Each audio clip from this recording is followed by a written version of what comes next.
Hi everybody, and welcome to your Pixlr Editor tutorials.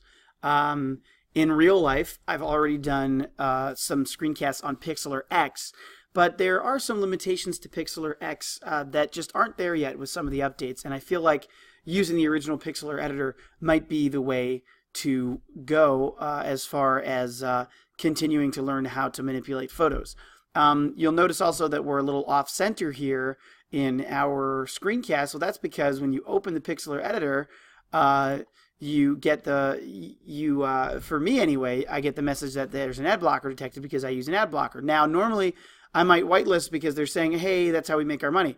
But for this screencast, the ads actually kind of slow down your computer and make it harder to do the work that you need to do. So I'm not going to whitelist. And you'll notice now that the video is pretty centered. On my screen, what I can see to the right of it is this blank white space where the ads would be, but you don't need that hanging around your whole screencast. In this screencast, we're going to be doing, just how does everything basically work. So we get to this main page where you have create a new image, open image from computer, or open image from URL. So obviously if you have a URL to open your image from where you've already searched up a photo and you don't need to actually save it to your hard drive first in order to load it, that would be ideal because then you can just put the URL over here. So for instance, if I were to say cute dog picture in Google and then go to the images for a cute dog and then say, oh, I need to make sure that we have a big one. So I would say tools size large. And now I have this dog. This will not be good enough for saying the URL. What you would have to do is you'd have to right click on it and say open image in new tab. Then you would go to that tab, and you can't see this on your screencast because I only put the, it's above this area right here where my URL is. I only put the main body of working of the canvas of the workspace.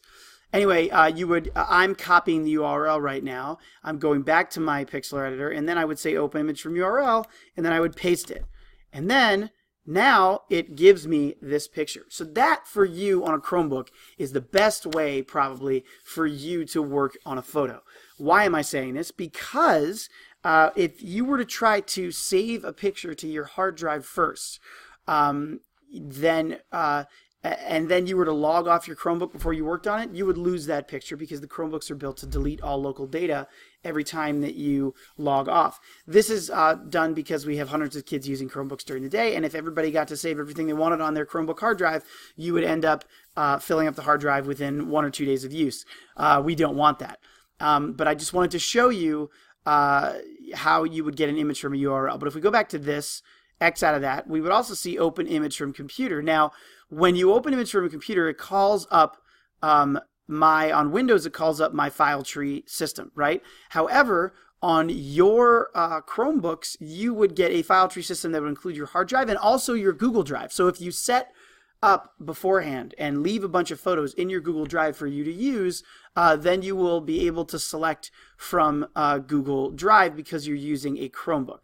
If you're on any other computer, you can save the picture to your hard drive first, as well as on your Chromebook, but again with that limitation that it would be deleted when you log off, and then you'd go find it. So I already have this ready to go. It is my faculty photo. I decided that the easiest way to not insult anyone is to just use a picture of myself. So if I used one of my cute kids, that would be great, but this is going to be kind of a permanent or semi-permanent screencast that's going to be on a YouTube playlist, and when they grow up, I don't want them to be mad at me that I use their picture for, for this exercise. But you can't get mad at yourself, so that's what we're doing. Now, what we're looking at here, this whole area is called your workspace, okay?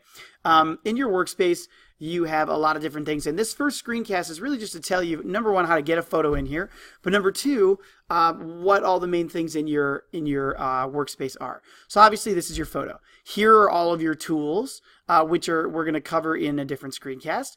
Over here is your navigator. This is an easy kind of zoom in, zoom out type of thing where you can then move the box around and zoom like that. Obviously, you can also click zoom over here or Z, keyboard shortcut, and do things like drag a box and then only focus on an ear.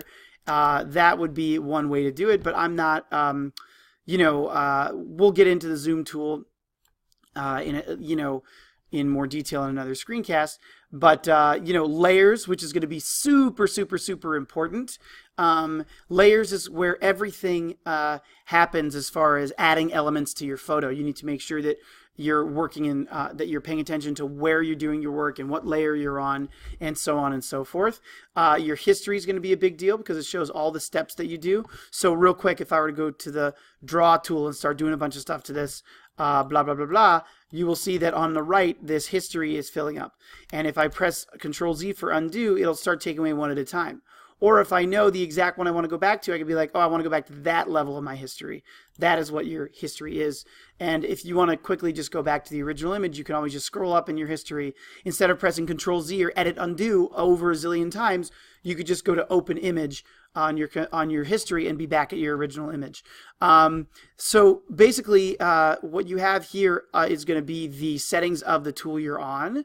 So in this case, I had clicked brush, so that's why we're there. And then you have your menu options. File gives you your saving, opening, exiting kind of things. I would also recommend that you log in. If you were to log in and sign in with Google, that would be the easiest way for you to keep track of all your work. That's, again, just really a very good way to use Pixlr. Now, Edit's going to have a bunch of things on here that we're not going to go into detail about. Free transform would be a big one, just to kind of show you there you get a bounding box around your image, which allows you to manipulate it. If you hold down the shift key when you drag, you'll also drag proportionally. But we're going to sort of go through all of these details in another screencast. You have what you can do to the image.